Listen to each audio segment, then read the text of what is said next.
was going to high school in 1948 and came to November, and my mother said, "What are you going to do, get a job or go back to school and learn nothing?"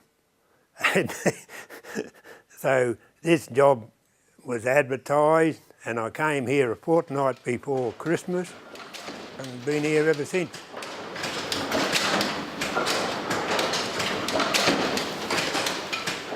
When I started here, there were 16 people working here. We printed a number of papers from different towns. We used to print the Dimboola Banner twice a week.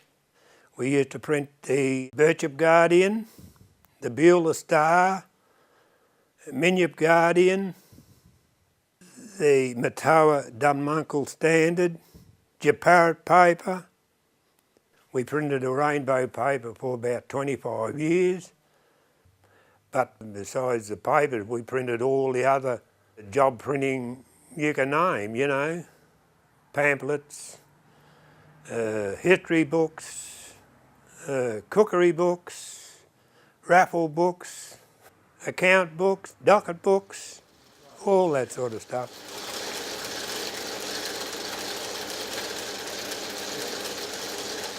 I can remember when I first started here, a lot of it was hand set. The paper was hand set.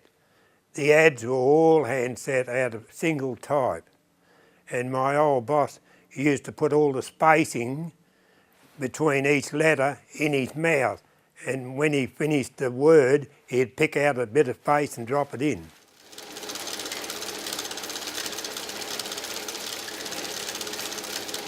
The linotype takes a bit of maintenance, but the big printing press down the back, it used to print about 5,000 to 10,000 copies a week and hardly ever had a breakdown.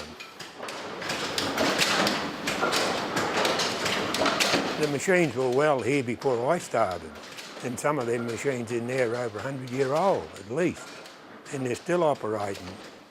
My old boss used to tell me, keep the oil up to them, that's cheaper than spare parts, and that's what we did.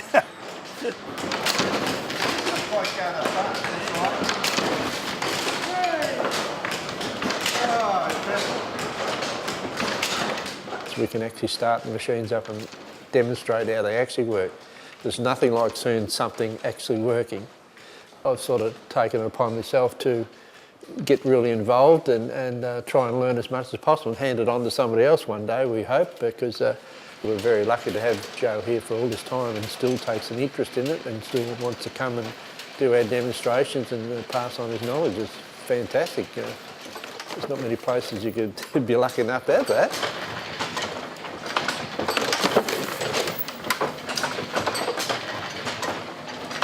All the machines are still working. We could still print the paper here today.